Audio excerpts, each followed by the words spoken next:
This is Umar for BoxNation in association with Global Next Trade. I'm joined by Hamzah Sheeraz after an incredible night for boxing here in Las Vegas. But unfortunately, we have to start with some not very good news for boxing and just in general, the real tragic passing of Ricky Hatton. We learnt about in Vegas here, early hours. It was shocking. Loved by everyone, a warrior in and out the ring. Absolutely.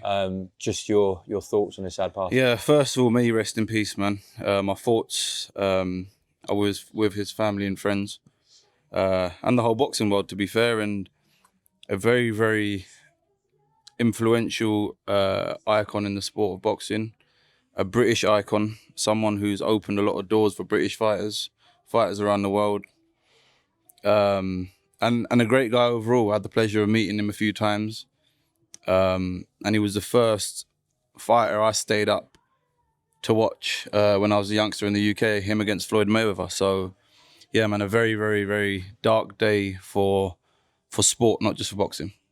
I think why he was so loved was that he was just like a normal person, even though he was a legend of British boxing. I mean, he used to bring tens of thousands of people out here to Vegas to watch him, which is incredible. But he was just like a normal bloke. Yeah, no, that's what it was. A lot of people could resonate with him, and it wasn't like, oh, Ricky's a superstar. It was he's one of us. He's one of our own. Yeah, man. So it's very, very, very sad that he's gone. What was your favourite fight of his? Him against probably Costa Zoo. Costa Zoo's a generic, like everyone would say that, innit? A great fight. But him against, and this is going to be a very, not the answer he wanted, but I liked when he come back against the Malignaggi, because he come off a low, back up, building himself, and it was just good to see him in there. So yeah, that fight.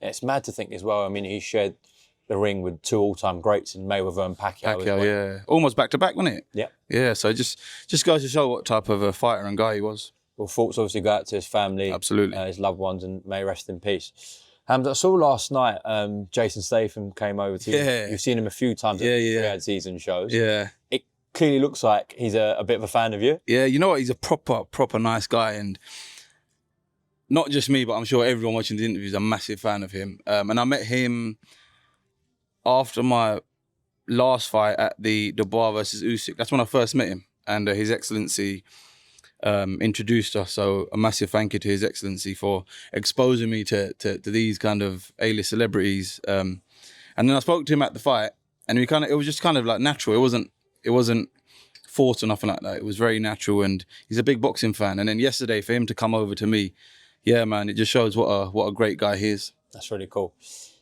I've got to pull you up on something. Your boxing predictions are not very good. Oh, bro, they're terrible, man. And I'm getting so much stick for it on Twitter. Like, because I've been exposed to the Americans over here, they take that. I didn't realise how serious they take that shit. Like, in the UK, it's cool, yeah, I'm just shit at boxing predictions. Over here, it's like, you fucking bum, this, that, the other. It's crazy, man. But yeah, I've always said it, like, for someone who's in the sport, I have the worst fucking predictions. I swear. They're terrible, Umar. Terrible. Something I need to work on. That's right. Your main job is in... I might just start using AI. I might just start using AI predictions moving forward. Well, look, you were convinced Canelo was going to do the job. To be fair, this is a bit of a gloat for myself, but I did tell you in your room a few days ago, Crawford will win. Yeah, you did. I'll give it to you. Do you think now, I said to you in the room there when we spoke that Canelo perhaps might be on the decline. Do you think he is? He said it himself, didn't he? He said it to himself, not to himself, he said it about himself. In the post-fight press conference yesterday, he goes, my mind wants to do it, he goes, my body can't. Doesn't mean he's totally shot. He's not totally shot. He's still a great fighter. And someone I could definitely see myself in the ring with pretty soon. And beating? Yeah, definitely. It would have been kind of nice for him to get the win and then me to fight him and then potentially have beaten him. But yeah, God has a different plan. Look, it still could be Canelo. I don't know when. The plan's obviously a little bit ruined. But do you believe you'd stop Canelo Alvarez, Hamzah? Do I believe I'd stop him? I believe I've got a good chance of doing so. Yes. But it all depends on actually going in there and doing it, innit? So, yeah, that's how I'd answer that question. Okay. In terms of Terence Crawford, we are so unsure about what he's going to do. Yeah. Whether he's going to go down to 160, you know, whether he's going to keep the belts at 68 and defend them. If you do end up fighting Terence Crawford, this guy's a generational great, a pound for pound number one. Possibly one of the best fighters. Phenomenal, if not the best. How on earth do you go about constructing a game plan to beat Terence Crawford? It would be very difficult. It'd be very, very difficult because he can, well, you know, he showed that he's adapted to any style. And he don't have a problem. I don't think he's ever had a problem in the ring. Like there's never been a point. He'd been maybe like against Mean Machine. Yep, and who was the other guy that he knocked out? I forgot his name, man. Was it Gamboa? Yeah, Gamboa. And that was early on, but now it just goes to show the level of fighter he is. Very, very crafty, very, very intellectual, very shrewd as well. So to beat someone like that, you need to have one of them days in your career where God helps you. That's very honest of you. Yeah. I get that because every time he's, you know, gone up and but not to say that if I do fight him, God won't help me that day. Every time he's gone up a notch, he stopped Sean Porter. He absolutely schooled Errol Spence. He battered Canelo really for the majority of the fight last night. So that is a sign of a really elite fight. Yeah, and he was strong at 168 as well. That's what really surprised me, man. The skill and beating Canelo to the punch, that didn't surprise me. But what surprised me was he was like in the clinches, he was manhandling Canelo. He was holding his feet with him as well. Serious fighter. Do you think he'll stay at 168? I think he will, because I don't see him going down to 160, because in all honesty, unless he wants to do it to say that he's got all the divisions, then fair enough, but there's no names there that will really generate massive public interest for him. There was a post from Chris Eubank Jr. last night. Where is it? Eubank Crawford 2026. I don't think that's a competitive fight in the league, like, at all. And the audacity of Chris tweeting that is a bit mad. Yeah, not very well thought out, because I feel Conor Benn's gonna ruin him. Really? Yeah, because, and I'm not saying that being a hater, and there's a valid reason I'm saying it, is because I feel the last fight took way too much out of him. Way too much out of him. He's got to make that weight again. He's only allowed to rehydrate a little bit. He's older. He's had hard fights. It's a recipe for disaster. Okay. Has there been any conversations with His Excellency or Frank Warren about what could be next for you? No, nothing yet. Nothing yet. And I'll leave that down to Spencer, my father, Frank, and His Excellency. Listen, every fighter says it, but I've proven it. I'll fight anyone. I'll go in there with anyone. So yeah, whatever they think is the necessary plan or what's next for me, yeah, well, let's go for it. So from your perspective, because you're the boss of your ship, yep, Canelo in February was the plan. So do you still want to fight in February, March time? Yeah, absolutely. I'd like to fight in February. I think it'd be nice. Like the way I've kind of geared up the training camps and the pre-training camps and whatnot, February would be ideal for me, yeah. Just thinking then, could Mbilli be a possibility? I think the Mbilli fight would make sense if Crawford vacates.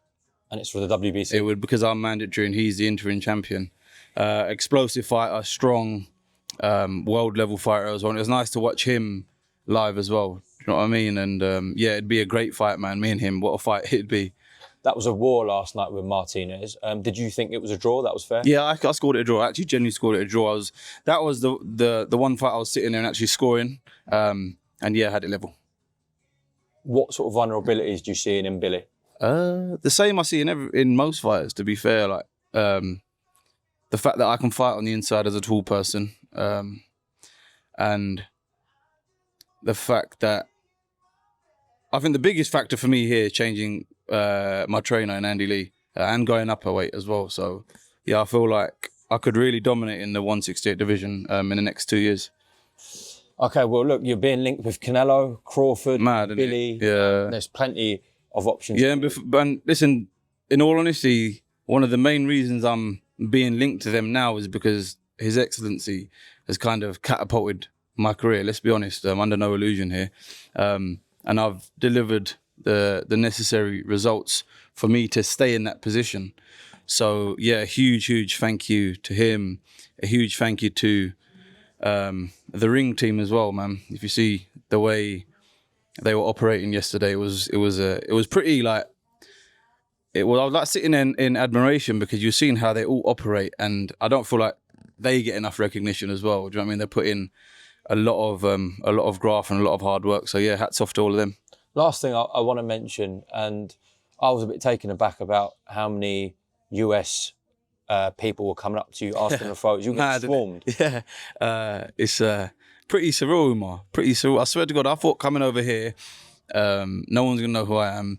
Maybe the odd person here and there, and I'll just go about going to Vegas, have a good time, watch the fight, and see what's next. But it was really humbling to see how many of them appreciated my last fight, how many of them recognised me as well. And coming over here, crossing the pond, it goes to show that I'm doing something right. But then at the same time, it's not like, I forgot my British fans. They're still there, and they were the ones who kind of helped me get to where I am in my career. So once I made the crossover, it's nice to get that worldwide recognition. Okay. Well, listen, safe travels back to London. Well, Dubai or London? I'm going London for about 2 days, and then I'll be back home in Dubai. How many air miles points do you have? Do you know what? I don't stack them up, because once they get up to like 100,000, I will just use them. So it'll just like every few flights, I'll use them. Okay. Listen, Hamzah, thank you very much for your time all week.